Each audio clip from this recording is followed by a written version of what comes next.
Hello ladies and gentlemen, it's K-Gibbs F1 here, and welcome back to some more former Xbox highlights. I said the videos would come thick and fast, and that they are. This time we're at round 17 of Season 7, and we are at Suzuka, Japan, for what is going to be a fascinating race. Suzuka is an absolute belter of a circuit. It's one of my favourite tracks on the calendar, real driver's circuit, where I think the talent that you have as a driver really does show through, and while I'm usually at a talent deficit, I often do quite well around here. So let's wait and see if that plays out this season. But in qualifying, at least in a wet qualifying session, just like in Singapore, we crossed the line with a 147.7, and it's good enough for P12 again, just like in Singapore 2 races ago. So, a lot of similarities thus far, but if you remember rightly, we stuck it in the wall at Singapore, so let's hope we don't follow in the footsteps that we did that weekend this time around, and hopefully we can break the cycle in the race. So as we cross over to the grid now, it's a complicated one, Suzuka, as far as strategy goes. So you could go soft, hard, hard in terms of the tyre strategy. To be fair, that's quite a conservative route though, so wanting to push it to the limit, we're going to go instead, as you'll see in a moment, for a soft medium hard, soft medium hard basically, but inverting the strategy. So starting with a hard tyre, going with a medium middle stint, and then being fast on the soft tyre at the end. At least that's the intention.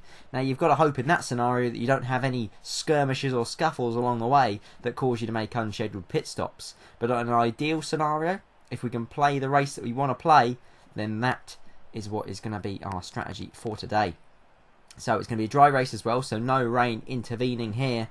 So let's hope for a good one, as we have 3, 4 and 5 red lights now on the grid in Japan. It's lights out and away we go here, and we've got a fairly decent start, but you can hardly tell because of the smoke that's being created by everybody in front of me. Vapids exited to the right there, don't know what happened there, but Elusive Kev has come steaming round the outside in his Sauber. Absolute steam train into turn 1, Elusive Kev, and there was no stopping him there. Sensational move. We're on the inside of him now, heading through the S's. That is not going to work, and Kev takes the high ground there. Obi-Wan Kenobi style, as we've got a car off in the gravel, but I think it was just a case of lag. And so we settle in now to P12. We've got Prototype Budgie, our teammate Scott, in 13th place behind us and on those soft tyres. And it's important that we've maintained position over him, because we did not want to be bottled up in a Scott train in the first lap of this particular race. As we lock up into Degna 2, we keep it on the road and settle in to our first stint. And struggling to settle into his first stint is Kung Fu Kenny Jack, who gets wide on the exit of Spoon Curve. Very easily done on the exit there. If you get a snap of oversteer, then you can easily find yourself collected by the gravel on the right. And speaking of gravel on the right, through 130R there we had another car off of Force India, and that is all going on in this third sector of lap 1. As I've gone deep into Casio Triangle, so has Elusive Kev. And so we're up to P9, we're back into the points, and sensationally we've now got a big slipstream on Elusive Kev as well. Where has this come from, this straight line speed? We're going to have the outside at turn 1. Can we pull it off? We've done exactly what Kev did to us on lap 1, but on lap 2 it's us taking the position over the Sauber in what must be one of my best overtakes of the season so far. Props to Kev, allowing me the room there, but we just about made it through, and I just about came out on top.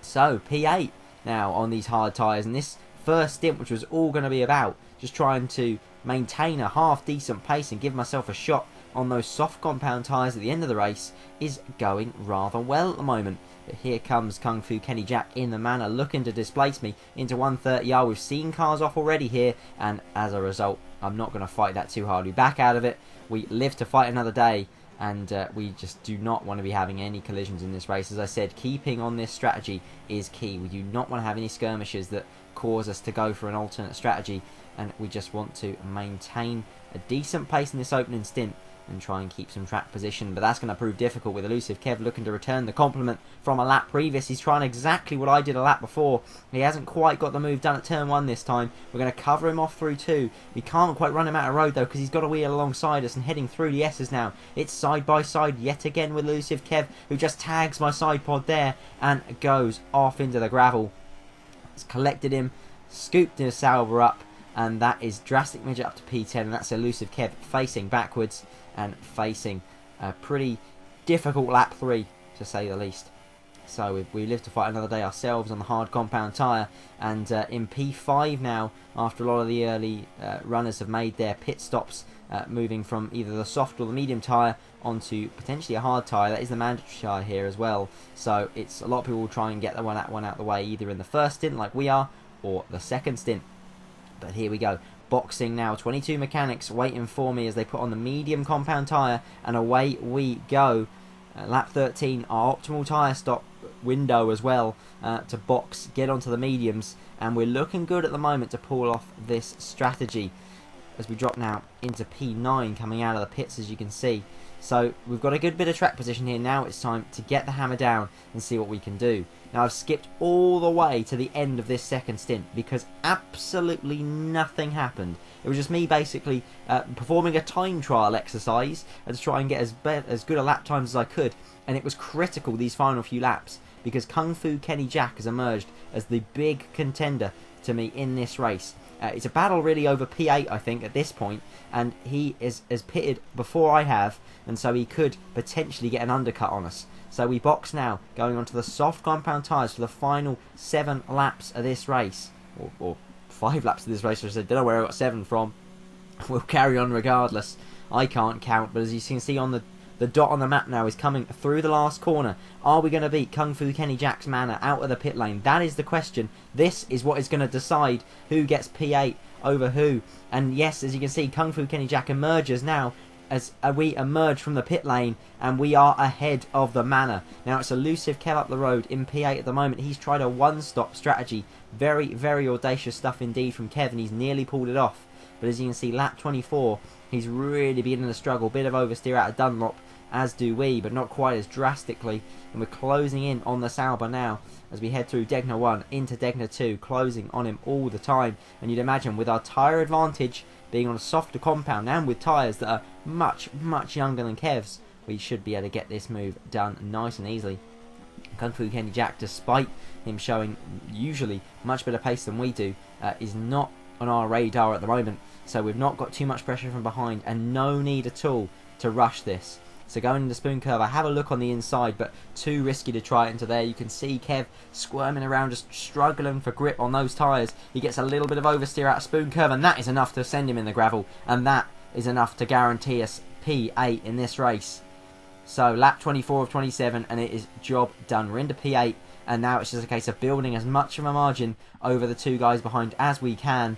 And that is something which we do very, very well indeed in the final stint. As you can see, purple sector 2 as well on the final lap. Looks like we're going to set our fastest time of the race on the fastest lap time of the race, I should say, on the final lap. As we come around the final corner now and claim P8 and a 1:36.5 on the final lap to match as well. So very, very solid effort indeed there from us, if I do say so myself. We clawed back from a poor starting position really all the way up to P8, and with a strategy that's worked pretty well today. As you can see, Vapid making up his own track on the final lap there through the final chicane. Very very audacious stuff there from Vapid. A hot lap masterclass, if you will. So that's a point scoring finish for us to match our season equalling best result of P5 last time out in Malaysia. And we're beginning to right some of the wrongs of mid-season, Singapore notably, and a few races before then which were nil point events for us. And while we're not in any way, shape or form near a title battle, it'd be nice to finish the season on a high. So heading to the final 4 races, we've got a little bit of momentum now, having taken 14 points in the last 2 rounds. So congrats to The Amazement once again, Azar, proving his worth on top of the results once again. And ultimately, he's looking very good for the championship at this point. Thank you ever so much for watching today's race. Not a lot happened, in all honesty. I mean, I cut out the entire middle stint because I didn't see a car the whole time. But hopefully you've enjoyed what highlights we did have. And once again, we shall be back very, very soon for another Formula Xbox highlight video. This time from sunny Austin, Texas, where, of course, I managed to lead the race last season, albeit slightly artificially. Can I lead it again, this time non-artificially? That is the question. The answer, most likely not. But you'll have to wait and see anyway. Until next time, I shall see you very soon. Goodbye.